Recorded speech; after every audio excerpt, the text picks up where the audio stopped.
I've never heard of this piece, and I really like it already. Oh, I love it. Okay, let's talk about a few little things. Not bad. Not bad at all. Not bad at all. Okay. Let's see. And I'm proud of you for memorizing too. That was really, really good.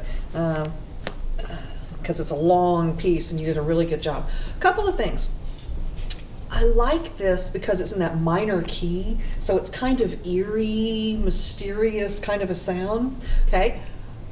A couple of things we need to think about. Your left hand has got all this cool stuff that just kind of keeps it moving. It's like you kind of feel the waves going and stuff. So you want to keep that nice flow happening. So the right hand, most of the time, has the melody. So you want to bring that out as much as you can. So a good way to practice something like this, because you have all this other stuff going on that really makes the piece exciting and interesting, you still need to have in your head what that melody is. So one, da, da, da, da, that's what you want to have in your head, and you need to make sure you hear that when you're playing through the song. Okay, you want to hear that over anything else. So work for a little bit of balancing there, let that melody sing just a little bit more. Can you try that just right there? I mean, we'll come back to the beginning, but that was my biggest point right there, is point A. Okay, where you can use the music, but just kind of bring out that melody just a little bit more if you can. Okay, still have your left hand nice and flowy and smooth, but that melody needs to be prominent. Okay.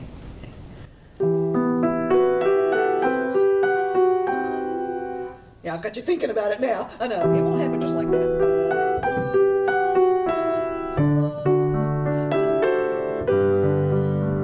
Good, and you still have the nice flow. Good, okay, good. Now, a couple of little things too, is I think we can shape these phrases just a little bit more, okay? Notice in that melody,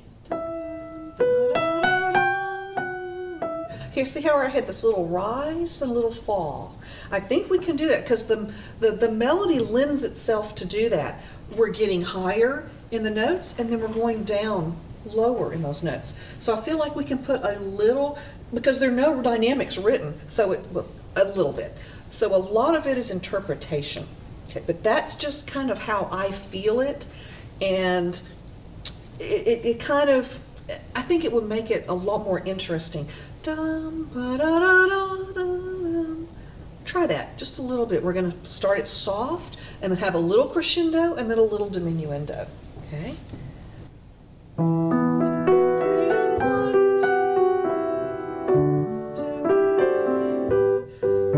Try that again. That's not bad. Just kind of a little bit more. Don't worry about pressing it up. Feel the difference a little bit there?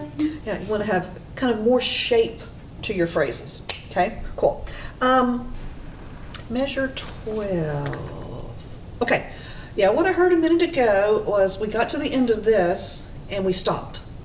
Okay, prepare, know what's coming up, know that this is all the introduction, and this is the big melody, this is the big statement, okay? Because what happened is we stopped. And we had like an eighth rest or a quarter rest. So know ahead of time what's coming up so that your hands can prepare for it.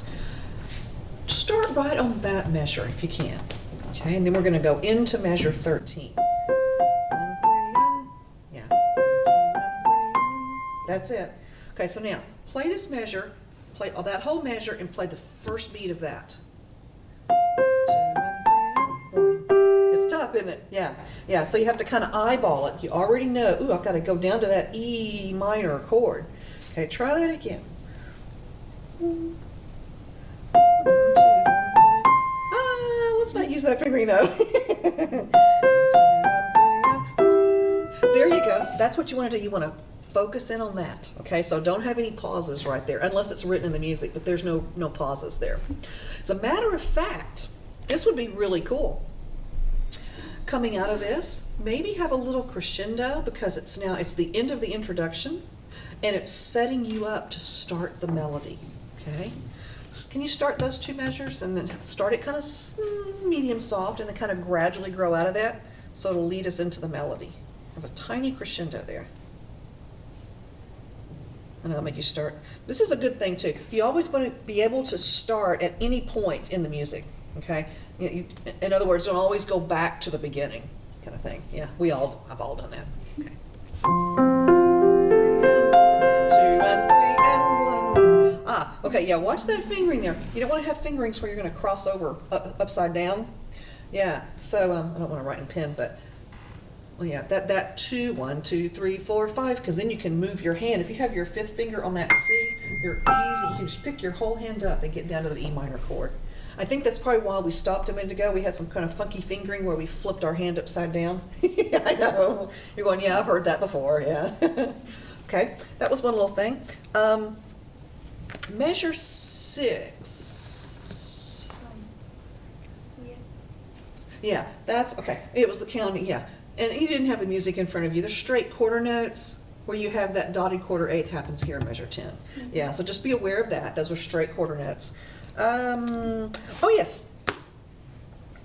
Also at measure 25-ish, it was somewhere over in here with some fingering stuff. It might have been here and I just couldn't read the number. Watch your fingering. Try to avoid anything where you're playing your finger and you're crossing over this way. If anything, we're going to flip our thumb under, but we never want to cross over where we're exposed the palm of the hand. Okay, so just be aware of that. If you see it happening, go, uh-oh, I can't do that. So just kind of be aware. You want to try to keep the fingering more of a logical. Even right here, it's a 1, 2, 3. 1, 2. Yeah, you can do some flipping under. Okay. Let's try that. Start it right here, because I think this was the spot that there was the funny fingering. I know, make you start at a usual place. Yeah,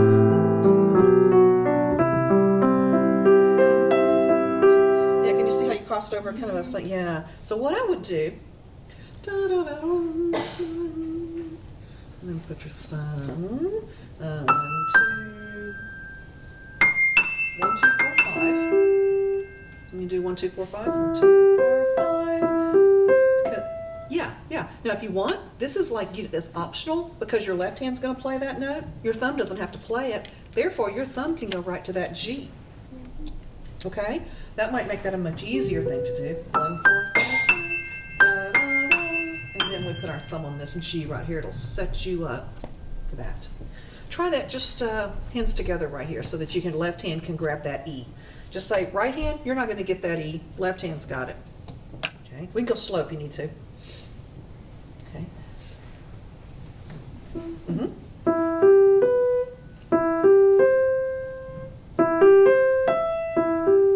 Okay, but then when we get here, you're not going to play the E, you're going to jump to a G.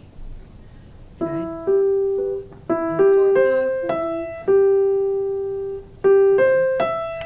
Then it'll be like 1, 2, 3, 1. Yes, and then you're set up for the next phrase. Okay, so kind of work through that a little bit. You'll see it's going to make it flow that much more. This song is one of those, it's just like you just feel like the whole river is running, and you want to keep that nice flow, that steady flow going.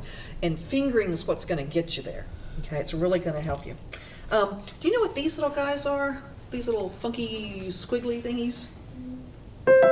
Yeah, it's a roll. The technical term is called arpeggiated chord. I know, I don't want to know that. But it's just a roll, okay? And it's like strumming a guitar kind of a thing. Yeah. I would make a little more distinction. Some of those I really didn't hear. There's 2 or 3 of them in here.